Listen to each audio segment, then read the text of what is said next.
So hello what's up friend, आ चुके अपन एक और न्यू वीडियो में। आज बात करने वाले अपन ट्रांसफार्मर के बारे में। तो ट्रांसफार्मर का इजीली मैं सबसे सरल भाषा में आपको वर्क बता दूं तो जो हाई वोल्टेज को लो वोल्टेज में कन्वर्ट करता है। ठीक है, इससे आप वोल्टेज डिक्रीज भी कर सकते हो, इंक्रीज भी कर सकते हो। अब इससे एक रिलेटेड क्वेश्चन है जो कि ट्रांसफार्मर को डीसी सप्लाई से क्यों नहीं जोड़ा जाता। भाई डीसी सप्लाई से जोड़ेगा तो वो हाई वोल्टेज कैसे देगा बे? एसी से जोड़ते हैं जब वो डीसी देता है। ठीक है, तो गाइस थोड़ी बैकग्राउंड आवाज़ को थोड़ा इग्नोर करना। अब बारी अपनी गूगल बाबा से क्वेश्चंस करने की। ठीक है, तो अपन चलते हैं गूगल बाबा के पास। अपन सबसे पहले डालेंगे ट्रांसफर पे थोड़ी हिंदी। ठीक है, तो अपन हिंदी से समझेंगे यार। ये देखो कुछ तो आया।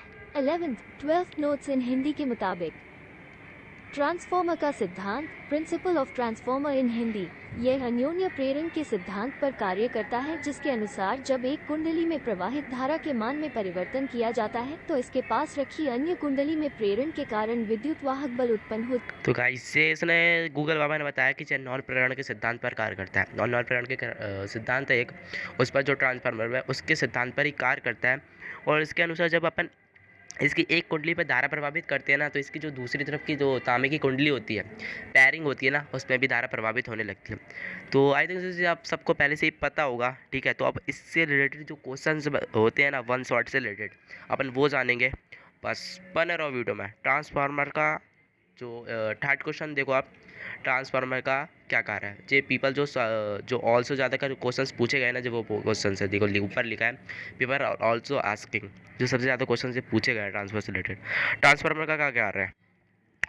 तो पहले अपन गूगल बाबा को सुनेंगे, तो गूगल बाबा अपन को क्या बोल रहे हैं उसके बाद अपन देखेंगे फिर। ट्रांसफर का क्या कार्य है? पहली बात तो गूगल बाबा ने पढ़ा क्या, देखो ट्रांसफर और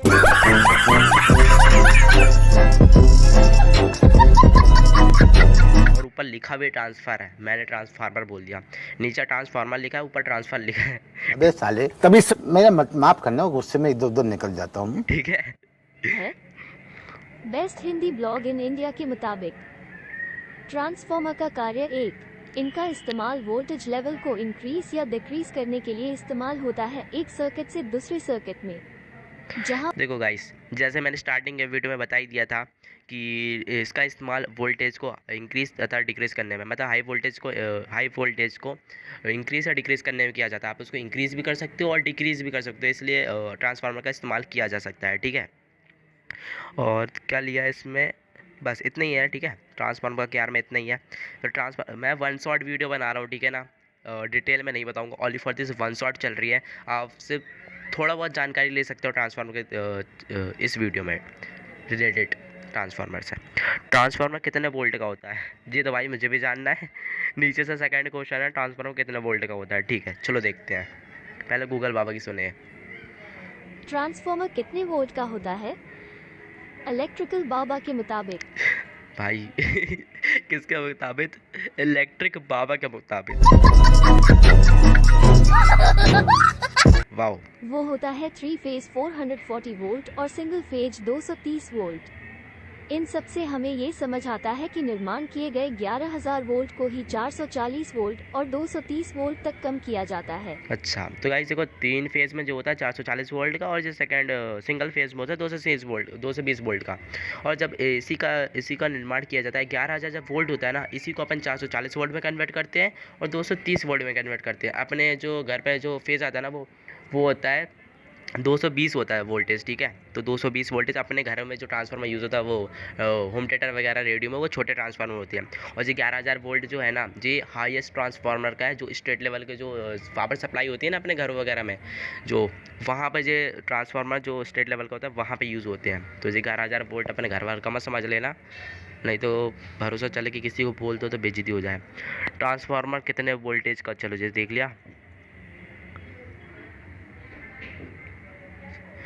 देखो गाइस, लास्ट सेकंड क्वेश्चन, क्या आपको 220 वाला ट्रांसफार्मर चाहिए? हाँ भाई चाहिए।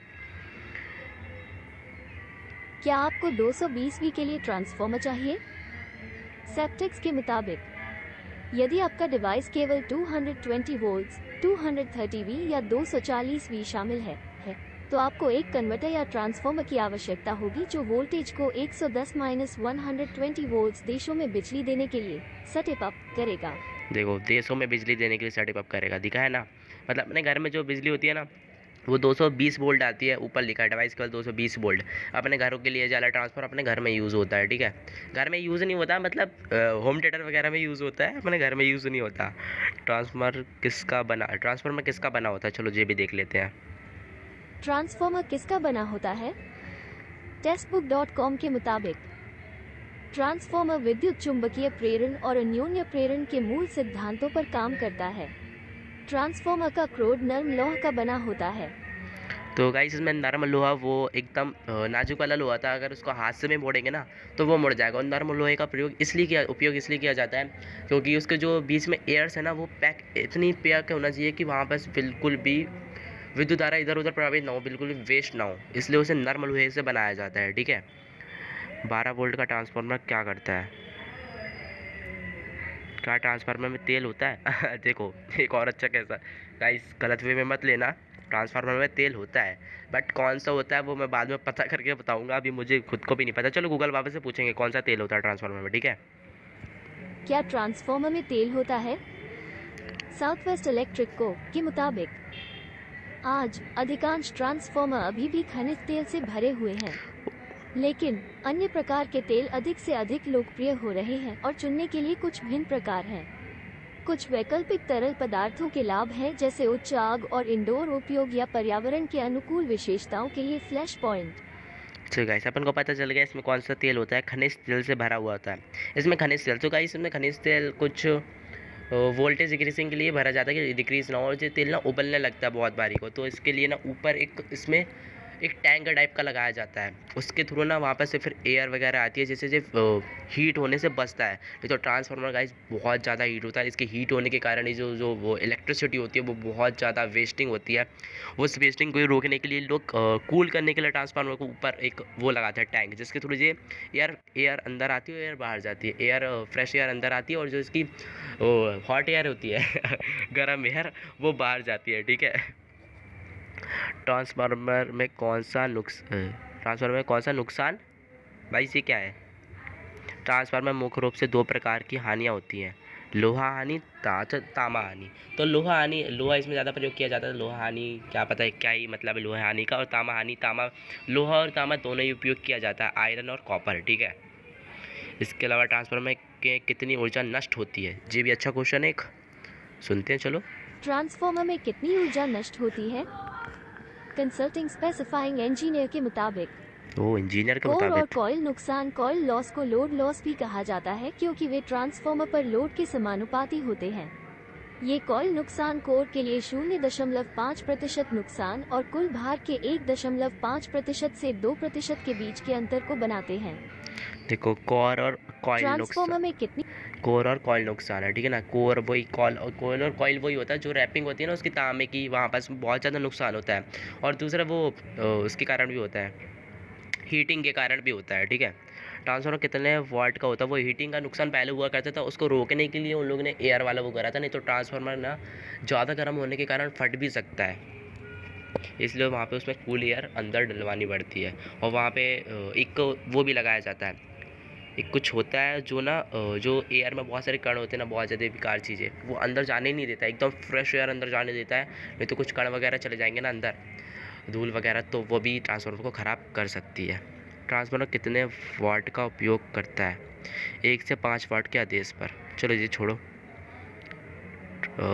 और क्या देखना है इसमें, और कोई आप देखने लायक चीज़ है गाइस? ट्रांसफार्मर कितने वोल्ट का होता है? ट्रांसफार्मर का क्या कार्य है? ट्रांसफार्मर PDF हिंदी ट्रांसफार्मर का सूत्र, भाई ये कौन सर्च करता है यार? People also search for transformer का PDF हिंदी क्या होता है भाई? PDF मांग रहा है वो, भाई समझ ले, तू PDF खुद से भी बना लेगा अगर तेरे को समझ में आ गया तो। ट्रांसफार्मर का सूत्र, सिद्धांत, भाग, हिंदी में नाम, ट्रांसफार्मर हिंदी नाम क्या है मुझे पता ही नहीं है। परिणामित ट्रांसफार्मर परिणामित एक विद्युत मशीन है। चलो सुनते हैं। विकिपीडिया के मुताबिक ट्रांसफॉर्मर या परिणामित एक वैद्युत मशीन है जिसमें कोई चलने या घूमने वाला अवयव नहीं होता। विद्युत उपकरणों में संभवतः ट्रांसफॉर्मर सर्वाधिक व्यापक रूप से प्रयुक्त विद्युत शासित अप्लायंस है। परिणामित्र मेरे को बोलना ही नहीं आ रहा। ट्रांसफार्मर या परिणामित्र एक विद्युत मशीन है, मतलब ट्रांसफार्मर को हिंदी में परिणामित्र बोलते हैं गाइस। एक इंपॉर्टेंट चीज़ पता चली अपन को, हिंदी में ट्रांसफार्मर को क्या बोलते हैं, परिणामित्र। अभी तक अपन इंग्लिश नाम पढ़ रहे थे, ट्रांसफार्मर ये ट्रांसफार्मर वो। इसके अलावा ट्रांसफार्मर, चलो इमेज वगैरह देखते हैं ट्रांसफार्मर की, मैं आपको थोड़ा इमेज वगैरह देखते हैं, ठीक है। तो नो कॉपीराइट इशू, ठीक है। जे होता है, देखो जे जे फेज़ वाला ट्रांसफार्मर, इसमें 3 होते हैं, ठीक है। ये थोड़ा जे है स्ट्रेट लेवल वाला। देखो ये जो ऊपर टंकी है ना जे, इसमें ना एक ऑयल होता है। वो ऑयल का नाम अपन ने अभी पीछे देखा था ना, कौन सा ऑयल था वो, ले नाम ही भूल गया। अरे चलो देख के आते नाम, चलो बाद में देखेंगे। यही होता है ना वो स्ट्रेट लेवल वाला ट्रांसफार्मर जो अभी मैंने आपको दिखाया था। ये होते हैं, ये देखो ये छोटे ट्रांसफार्मर है, जो बीच में है ना ये छोटा ट्रांसफार्मर है। ये और ये वाला ये छोटे ट्रांसफार्मर, देखो इसमें लिखा हुआ है 230 वोल्ट, 50 ईसा कार्ड और 12 वोल्ट और 10,000 नहीं 1,000 mAh, सॉरी 10,000 बोल दिया मैंने, ठीक है। इसमें एक जगह AC लिया जाता है, दूसरी जगह से इसको कन्वर्ट करके लो वोल्टेज में कन्वर्ट कर दिया जाता है। और कुछ अच्छी खासी इमेज, ये देखो ये फायरिंग है, ये पूरी दिख रही है लोहे, ये लोहे का होता है। जहाँ पे ट्रांसफार्मर कॉर लिखा है ना, ये पूरा तांबे लोहे की उससे बना होता है, नर्म लोहे से। और ये पैरिंग है, एक तरफ है प्राइमरी वोल्टेज, दूसरी तरफ है सेकेंडरी वोल्टेज, ठीक है। तो एक तरह से प्रभावित की जाती है तो दूसरी तरफ भी प्रभावित हो जाती है और वो कम वोल्टेज में निकलती है। इसके अलावा कोई और अच्छी खासी इमेज, ओ भाई साहब चलता फिरता ट्रांसफार्मर बहुत हाईवे है ये भाई, मैं तो सोच के परेशान हूँ, जो बनाया किसने था। अरे देख लेते हैं, देखें गाइस ट्रांसफार्मर किसने बनाया था।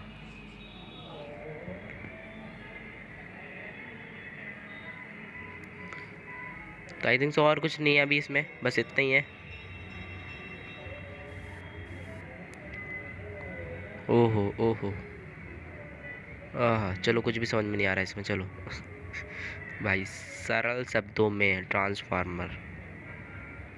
तो गाइस बस चलो एक चीज़ और मिली, देखो यहाँ पे ट्रांसफार्मर कितने सारे जुड़े हैं रेजिस्टेंस के साथ, हैवी भाई साहब।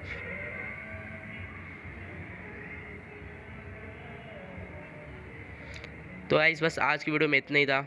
हमारे खान सर आ गए भाई। देखो गाइस अगर आपको एक्सप्लेन अच्छे से समझना ट्रांसफार्मर को और बहुत ज़्यादा एक्सपेरिमेंट, तो आप खान सर से समझ सकते हो। ऐसे जाना ट्रांसफार्मर क्या है, ये सर्च करना और विथ लिख देना खान सर, ट्रांसफार्मर क्या है विथ खान सर, इतना लिख देना बस, फिर खान सर की वीडियो आ जाएगी, उसमें समझ लेना बहुत तगड़े तरीके से।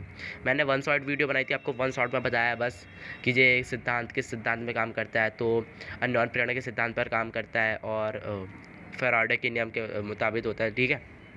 बस 1 शॉट वीडियो बनाने के लिए मेरा उद्देश्य था। बस आज की वीडियो में बस इतना ही है, अपन मिलते कोई न्यू वीडियो में, जब तक के लिए बाय एंड बस मज़े करो यार और बढ़िया रहो।